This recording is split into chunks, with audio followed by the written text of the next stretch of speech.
Today I noticed the Windows Update icon requesting a restart.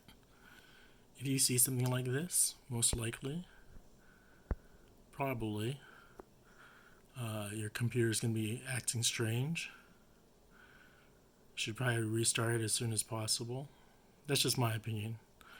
Any type of Windows update usually, unless you restart it, causes the computer acts weird.